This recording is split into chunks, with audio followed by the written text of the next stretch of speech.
welcome to my views and news. Two news stories. First one is from Tigray, where a campaign for and against Tigray's DW TV is being seen since yesterday.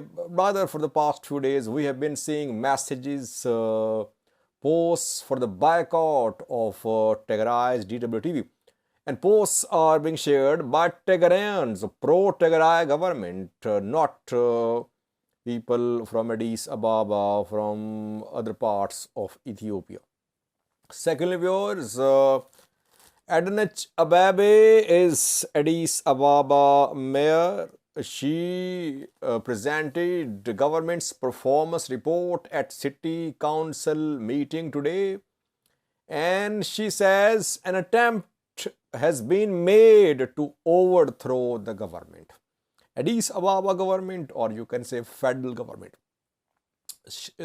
I think she is pointing a finger towards a neighboring region, a region close to Addis Ababa. What did she say? Firstly, viewers, DWTV is Tigray's news source. Tigray TV, DW TV are two main government-backed news sources from Tigray. DW TV is a satellite television channel. It has a radio station too. It has a Facebook page, YouTube channel too. On Facebook, it has more than 600k followers. On YouTube, more than 300k, around 400k followers. Large number of Tigrayans watch DW TV. And TV is reportedly owned by TPLF, Tigray People Liberation Fund. A few days ago, some Tigray TV journalists resigned. And they said, resigning, that they were not being given editorial freedom. One party was forcing them to share its narrative. Different narratives on issues, different positions on issues of Tigray were being discouraged. So that is why they decided to resign. And after that, we saw start of a campaign, a social media campaign by Tigrayans, not backed by federal government, but Tigrayans who are pro-Tigray, who have been backing TPLF, Tigray forces, since November 2020 when the war broke out.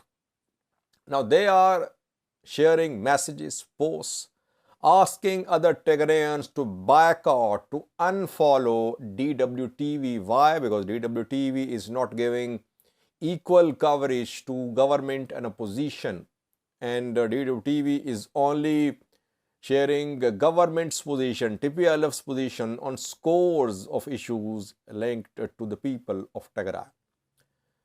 The campaign by those who criticize DWTV started a few days ago. Then, since yesterday, we saw a counter campaign. Now, pro-TPLF journalists, news outlets, they are speaking in support of Tigray's DWTV. They say Tigray's DWTV is part of Tigray. It stood with the people of Tigray.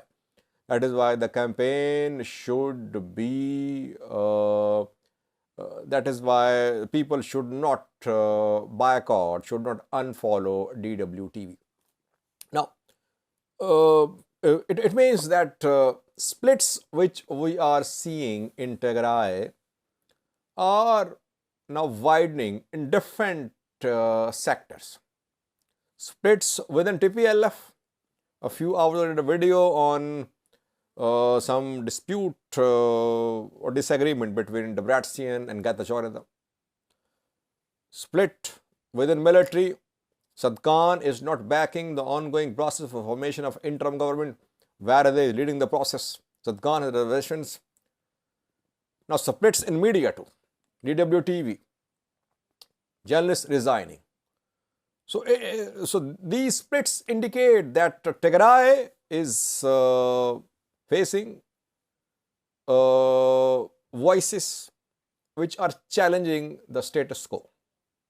Status quo in place in Tigray for years.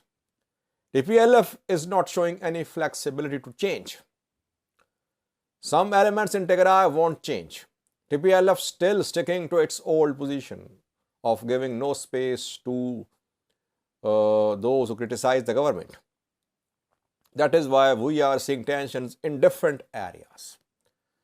And tensions will continue, they'll intensify if TPLF did not show any flexibility. Secondly, viewers, Addis Ababa mayor today presented the performance report of Addis Ababa government. Addis Ababa is the mayor. She is an Oromo. And she said that, and we know that for months we have been seeing reports from Amhara news sources that Amharas are not being allowed to enter Addis Ababa. That on Amhara-Oromia border, checkpoints have been set up. All Amharas who want to enter Addis Ababa, they are stopped at checkpoints on Oromia-Amhara border. Most of them are not allowed to go to Addis Ababa. We have seen pictures. Thorough checkings being conducted at Oromia-Amhara border.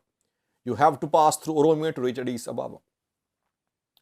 Then we saw a statement from Addis Ababa police a few days ago when they confirmed hundreds of arrests on Adwa Victory Day.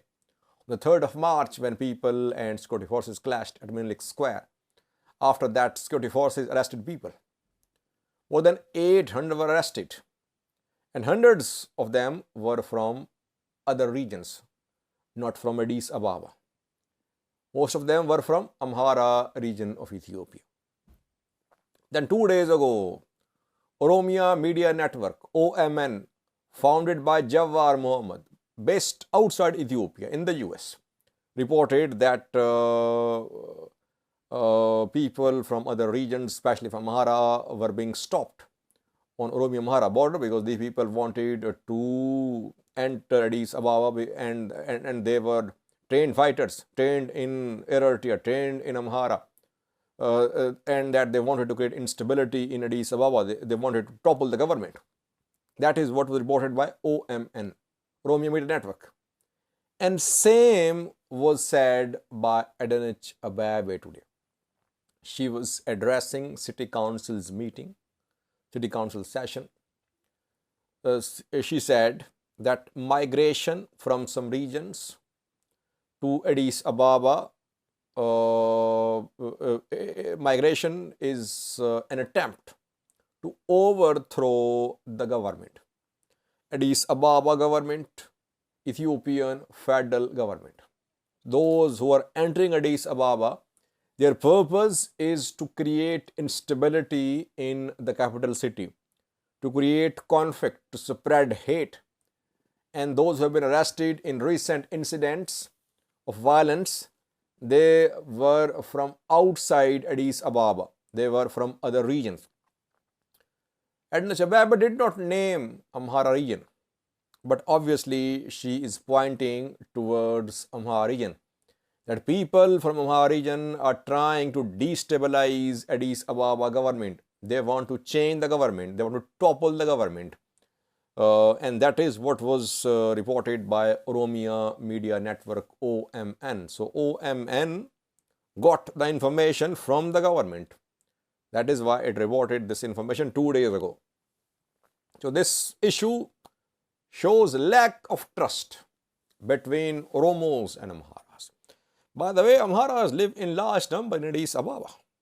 It's not that just Oromos live here. I think Amharas might be in majority in Addis Ababa. That is why she did not name Amhara region, Amhara ethnic group.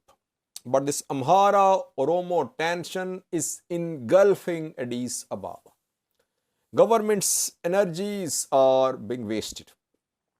Every national event which is organized in Addis Ababa becomes a challenge for the government. Why? Because both Amhara, Oromo ethnic groups, they clash at such gatherings. Mostly clash is between security forces from Oromia and people from Amhara region. Issues are not being resolved. Issues like now Shaggar city is being built by Oromia region around Addis Ababa. This project is being opposed by some groups based in the Amhara region. Oromia resisted drinking water project for Addis Ababa. Why? Because there was dispute over the land. And land dispute is still ongoing between Addis Ababa and Oromia. Oromia regional government has demolished some houses recently, which Oromia government claims were illegally built on Oromia land. So what is needed is a national debate about capital. Oromo say Addis Ababa is both capital. They say Addis Ababa is capital of Oromia. Ethnic Amharas, others, they say Addis Ababa is a federal capital. It's not Oromia region's capital. So what is needed is some national debate. The two sides, others too, they should sit and resolve this issue once and for all. Otherwise, we'll keep on seeing this tension. Now, when a mayor is accusing people from other regions of trying to destabilize the government, it's a very serious allegation. It's not a report by a social media outlet. It's a report, a claim made by Addis Ababa mayor. It means we're going to see more checkings, more restrictions on entry of people from Amhara region into Oromia, into Addis Ababa through Oromia. Thank you.